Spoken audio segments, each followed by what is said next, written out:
이번 올해 있었던 전당대회 그리고 최근에 있었던 개각 움직임. 개각. 민주당이 중대한 폭로를 할 예정입니다. 탄핵 심판에 큰 영향을 줄 것으로 보여집니다. 그리고 뒤에서는 윤석열의 파면을 위해 국민투표를 투트랙으로 추진하는 민주당의 행보 보고드립니다. 먼저 민주당 노종면 의원은 오늘 페북을 통해 2022년 대우조선해양 하청노조 파업에 명태균이 개입했다는 제3자 증언이 보도된 적이 있다. 첫 보도는 10월 말이었다. 이 사안과 관련한 명태균 녹취가 있다. 모레 공개한다. 굳이 예고를 하는 이유는 언론에 관심을 당부하기 위함이다라며 위 보도가 나왔을 때는 녹취를 확보한 직후였다. 공개 시점 늦춰달라는 제보자 요청에 따라 지금까지 공개하지 못했다. 내용은 그저 놀라울 뿐이다. 추정했던 내용이 훨씬 구체적으로 언급된다라고 경고했습니다. 그러면서 윤석열 정권이 노동과 노동계를 얼마나 천박한 시각으로 얼마나 경박한 자세로 대했는지 드러난다. 이 사안에서도 명태균은 조연일 뿐이다. 주연은 윤석열, 김건희다. 검찰이 황금폰 복원했다 하니 2022년 7월 13일 전후한 시점에 이뤄진 명태균과 윤석열, 김건희 간 톡이나 텔레를 확인하면 국정농단의 중요한 증거를 잡을 수도 있다라고 말씀하셨는데 27일 큰 게 하나 다가올 것 같습니다. 해당 부분이 중요한 것은 결국 윤석열 탄핵 심판은 여론이 좌우하기 때문에 이런 게 계속 언론에서 터지면 헌재도 도저히 기각을 할 수 없는 상황으로 이어질 수 있습니다. 관련해서 민주당이 준비하고 있는 또 하나의 첩보 보시고 이어가 보겠습니다.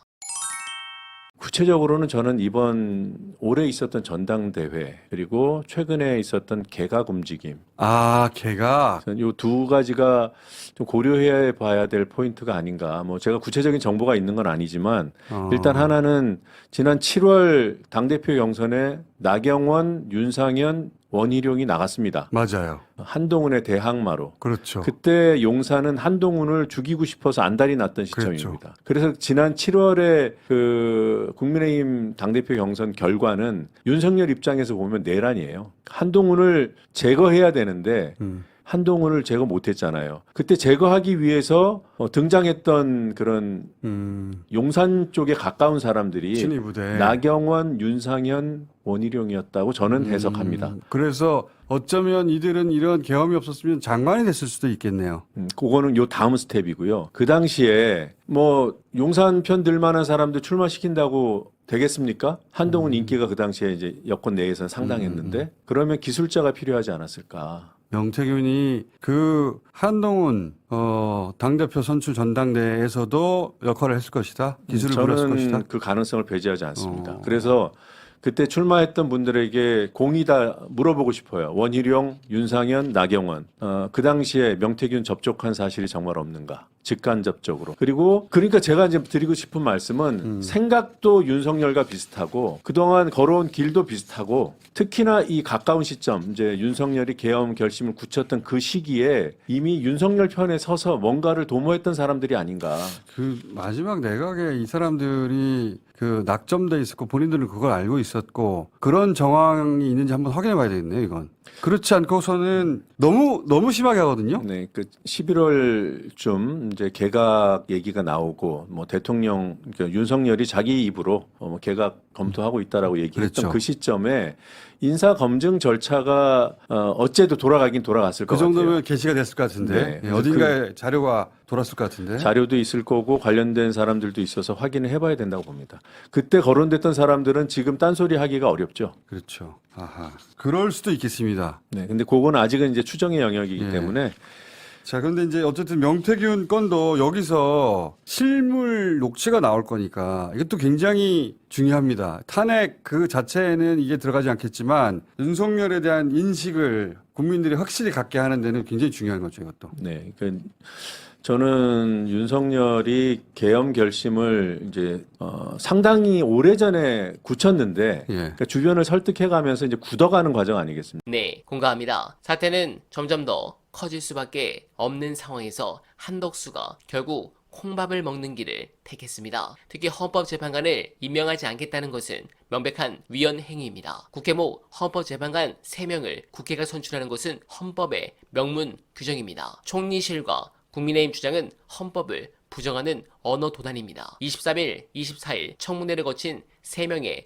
헌법재판관 후보 선출은 이미 여야가 합의한 사항인데 한덕수는 여야가 머리를 맞대야 한다며 마치 여야 합의가 없었던 것처럼 말하고 있습니다. 또한 떡수는 내란 혐의로 경찰 수사선상에 오른 피의자입니다. 그런데도 정부 2인자로서 내란을 막지 못한 책임을 통감하기는커녕 내란 세력을 비호하는데 앞장서고 있습니다. 지금 이 상황에 대해 국민께 사죄하는 길은 내란 상황을 빠르게 수습하는 것인데 오히려 내란 상황을 연장시키는 쪽으로 향하고 있습니다. 그래서 민주당이 그냥 두지 않을 것 같은데 여기서 추가로 헌재 재판관 임명이 늦어지거나 탄핵 분위기가 이상하게 흘러갈 것을 대비해 민주당이 준비한 카드가 있습니다. 관련해 중요한 영상 보시고 여러분들의 생각 댓글로 부탁드립니다. 이게 결국은 이제 그 헌법 개정을 통한 대통령 임기 종료하는 방법인데 예컨대 이런 방법입니다. 헌법 본문은 전혀 손대지 않고 다만 이제 부칙의 조항을 하나 만들어서 예를 들어서 부칙 1조에 만들어서 이 헌법은 공포와 동시에 시행하며 시행과 동시에 대통령 윤석열은 파면된 것으로 본다. 이 조항 하나 만들면 되거든요. 네. 이게 조금 불안하면은 거기다가 2항을 만들어서 2024년 12월 3일 계엄 선포를 전후한 대통령 윤석열의 내란 행위와 이에 가담한 자들의 행위는 법률에 따라 처벌한다. 좀 더 부족하면 3항. 이 헌법 당시의 법령과 조약은 이 헌법에 위배되지 않는 한 그 효력을 지속한다. 이렇게 만들어서 이 안을 발의를 하면은 발의는 국회 과반수로 할 수 있고 국회에서 의결하면은 이것은 제적 3분의 2를 요구합니다. 그러면 대통령 탄핵의 정족수하고 같은 정족수인 거죠. 그래서 이게 의결이 되면은 그러면은 30일 이내 국민투표를 해야 되니까 그래서 그 빠르게 한다면은 정치적 합의만 이루어진다면은 발의되고 난 다음에 한 달 남짓이면은 헌법 개정을 통해서 지금 권한 행사 정지된 대통령 윤석열을 파면에 이렇게 할 수 있는 그래서 그 어쩌면은 가장